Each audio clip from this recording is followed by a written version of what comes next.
Kedua, orang Sunda suku terkecil yang murtad, target mereka di sana. Makanya mereka incar apa? Sukabumi, Cianjur, Ciamis. Saya sampai Sukabumi Selatan, Pak. Sudah berdiri sekarang Lembah Karmel, pusat Katolik terbesar di Asia. Saya sudah masuk itu. Masuk di stop. Papa saha kan? Abdi mas itu orang. Dari mana? Dari Jakarta. Dengar situ orang, dikiranya saya pendeta. Bebas masuk. Kita bawa ini. Badeka mana? Saya bilang, badeka luhur. Sabar orang, tilu orang. Saya bilang, dari mana tuh Pak? Abdi mah dari Jakarta. Mendengar situ orang, oh bangga. Abdi keluhur, Bapak tahu itu. Bukan Jatiluhur Pak, keluhur, naik ke atas gitu ya. Sampai di sana, subhanallah. Sudah selesai gereja katedral, gereja besar, lebih besar dari gereja katedral. Disitulah saya tanya, berapa banyak Sunda yang dimurtadkan? Lengkap foto-foto dokumen saya simpan.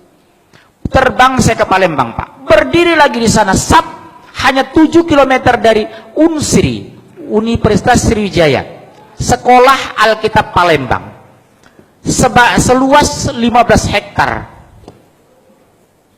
Bapak dari mana? Dari Jakarta. Oh iya, Bapak semua orang. Pimpinannya ternyata seorang Batak juga, Sinaga. Saya tanya, udah berapa lama berdiri? Udah 15 tahun.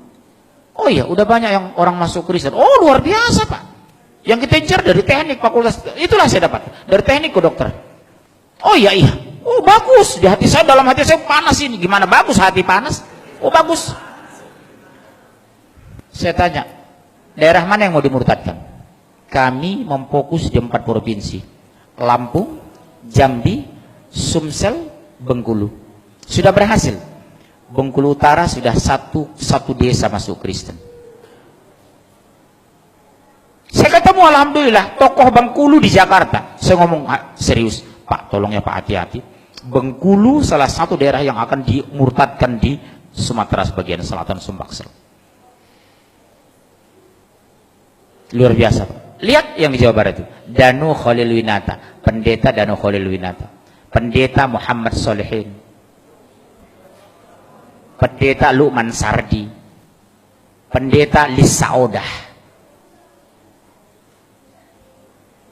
Saya bingung lihat umat Islam. Saya angkat ini nyaris tidak ada yang peduli.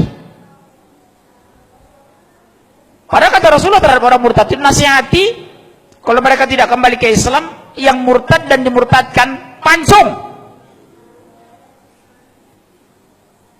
Makanya Amerika tidak suka sama Afghanistan itu, karena Taliban itu kalau ketahuan ada misi Katolik Protestan yang masuk ke Taliban, coba-coba murtadkan, pancung. Bapak tahu enggak? Saya sendiri yang melaporkan ke Komisi Hukum, Komisi 3 Hukumnya, DPR. Kapolri Sutanto, Presiden, Wakil Presiden, Menko Polhukam. Saya antar sendiri itu waktu itu. Ini ancaman terbesar bagi NKRI. Kenapa? Mereka sudah berani membangun pusat Kristen di mayoritas Muslim terbesar di Indonesia, Jawa Barat. Kalau melihat orang baca Kristen, saya nggak terlalu pusing. Tapi kalau mendengar bahasa Sunda ke gereja, badeka mana teteh? Badeka gereja, teteh mah Kristen. Sakit itu di sini Pak. Ini persoalan agama. Tapi abdi bingung, orang mah sadarnya cicing wae di ditu. Cicing Pak, cicing wae. Hati-hati loh Bapak orang Jawa Barat di sini. Peringatan besar Pak. Cianjur, Sukabumi, Ciamis. Saya keliling di 3 kabupaten ini. Kenapa Pak? Negara tidak pernah campur tangan ketika rakyatnya murtad. Yang kedua, demokrasi dan HAM dijadikan landasan melindungi pemurtadan. Betul? Bahkan zaman Pak SBY, orang murtad jadi menteri. Siapa? Menteri Kesehatan, Napsi Amboy.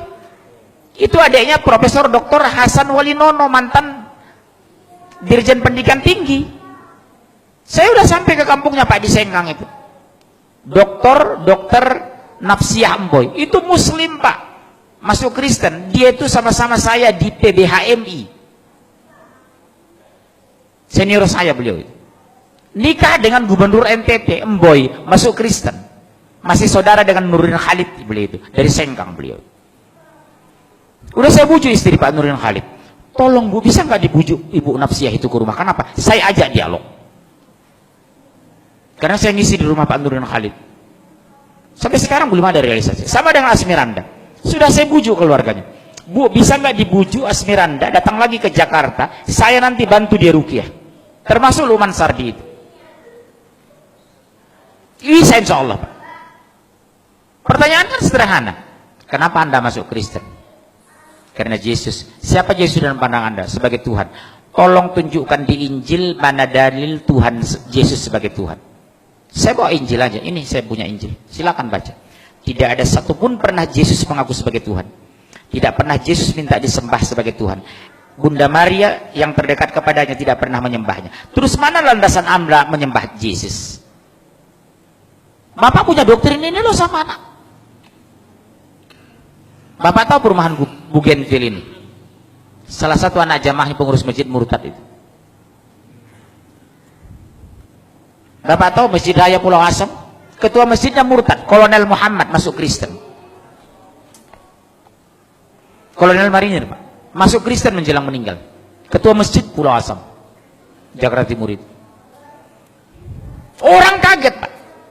Begitu didatangi melayat pengurus masjid, sudah haleluya. Ternyata menjelang meninggal dia masuk Kristen. Ketua masjid loh, Pak. Bilang apa gitu? Makanya sekarang penguatan di akidah di rumah tangga luar biasa nomor satu.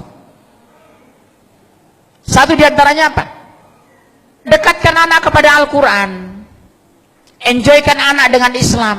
Gembirakan anak ke masjid. Jadikan masjid pusat pembinaan anak Islam. Sekarang maaf. Begitu seriusnya kita di sini orang tua. Jujur, kemana anak-anak muda kita? Kenapa tidak hadir di sini? Jujur, ayo. Kalau anak saya paksa ke masjid ikut saya. Subuh itu anak-anak kecil saya bangun itu jam 4. Bangunnya nak, kita ke masjid ya nak, bangun nak, bangun. Nanti kalau terlalu capek kamu, habis dari masjid tidur ya nak. Tolong jawab ayah lo nak. 1 menit pun ayah tidak bisa masukkan kamu ke surga lo nak, demi Allah. 1 detik pun ayah tidak bisa mengeluarkan kamu dari neraka. Yang membuat kamu masuk surga kalau Allah ridho sama kamu lo nak, demi Allah nak. Doktrin saya seperti itu. Ke masjidnya anak, bujuk anak ke masjid, banguni dengan kelembutan. Sekarang maaf Pak, berapa banyak, maaf masih ada waktu ini, demi Allah Bu, berapa banyak kita bangga anak kita pintar matematika tapi tidak bisa baca Al-Quran. Berapa banyak alumni S2 dari Jerman tidak bisa mensolat jenazah. Betapa indahnya di hari kematian kita, imam jenazah adalah anak kandung kita. Di hari kematian kita, ungkapannya itu anak kandung kita, bukan orang lain.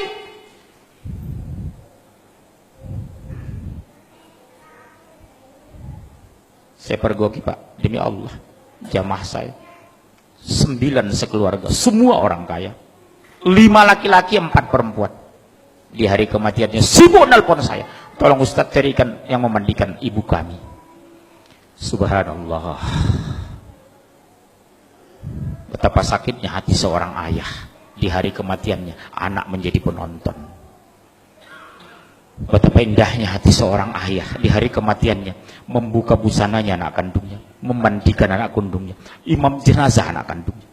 Makanya kata Rasulullah, orang yang paling berhak terhadap jenazah adalah ahli warisnya, saudara senasabnya,